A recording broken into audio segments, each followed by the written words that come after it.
Bonjour à tous. Dans cette partie, nous allons voir comment promouvoir un contrôleur de domaine.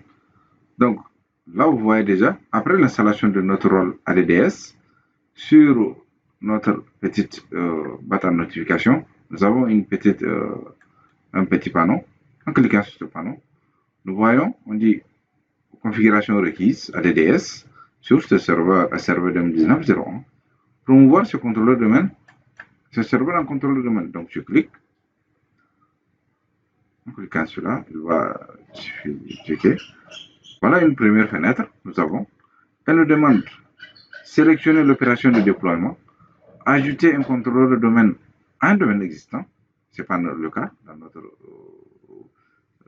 pour notre cas, on n'a pas un domaine existant. Ajouter un nouveau domaine à une forêt existante, on n'a pas c'est-à-dire on n'a pas une forêt existante, c'est-à-dire un domaine principal sur lequel on peut ajouter un domaine. Donc, ajouter une nouvelle forêt. C'est ça, c'est qu'il nous faut sélectionner. Donc, la nouvelle forêt, moi je vais prendre, c'est-à-dire notre domaine principal. Je vais prendre formation locale. Suivant. On va attendre un peu. Formation locale. Vous pouvez choisir un domaine de votre choix dans le cadre de votre labo. Et sachez qu'en entreprise, vous devez au moins, ce qui est recommandé, vous devez au moins avoir deux contrôleurs de domaine pour des raisons de disponibilité, pour des raisons de sécurité, au cas où votre domaine principal tombe. Maintenant, le niveau fonctionnel de la forêt, on peut voir le niveau fonctionnel de la forêt, c'est ici 2016, niveau fonctionnel du domaine. Le niveau fonctionnel du domaine, ça sera le niveau fonctionnel, tous les serveurs qui vont rejoindre le domaine, c'est-à-dire vont être au moins 2016. Et au niveau de la forêt, ici aussi, on a 2016. Au niveau de la forêt, c'est-à-dire tous les serveurs de notre forêt, notre domaine principal qu'on vient de créer, formation.local, doit être 2016. Ici, si dans notre infrastructure, si nous avons des serveurs de 2008, 2016 ou 2012, nous pouvons sélectionner le niveau fonctionnel du domaine, quelque chose de 2016 ou 2008 ou 2012. C'est-à-dire si on avait un domaine existant dans notre entreprise et on n'a toujours pas migré dans une nouvelle version, on pouvait sélectionner un nouveau fonctionnel. Là, le catalogue global, c'est pour nous dire que c'est elle qui va héberger la base de données globale de tous les objets. Et le serveur DNS, c'est oui, parce qu'on n'a pas le rôle DNS qui est installé. Et ADDS fonctionne, c'est-à-dire fonctionne en amont avec des DNS pour gérer la résolution des noms dans votre réseau local. Donc là, le mot de passe de restauration,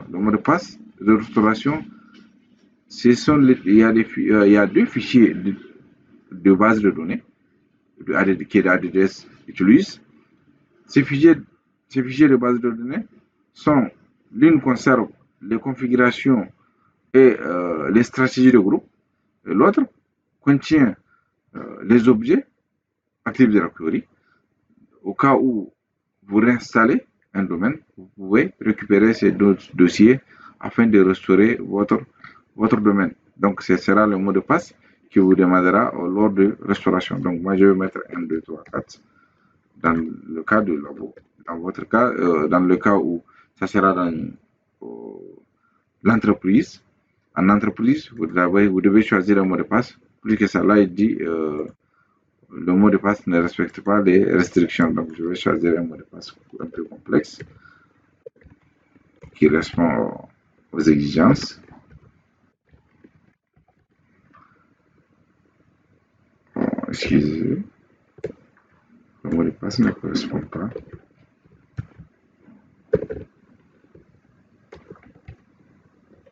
Donc, voilà. Donc je fais suivant. On dit, vu qu'on n'a pas, un serveur DNS installé, c'est pour ça qu'on a ce message. On dit il est impossible de créer une délégation pour ce serveur DNS car la zone parente faisant autoriser est introuvable. C'est pour nous dire qu'on n'a pas un rôle DNS installé. Donc, il va installer par la même occasion. Donc, là, le nom de NetBIOS, ça sera formation. Il va faire juste des vérifications et puis il va passer à l'installation de notre domaine.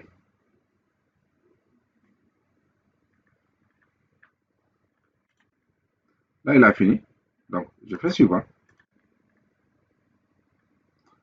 Le nom de notre bio, c'est fini. Le chemin d'accès, ça sera le chemin des fichiers de base de données que tout à l'heure nous avons, pour lesquels nous avons choisi un mot de passe de restauration.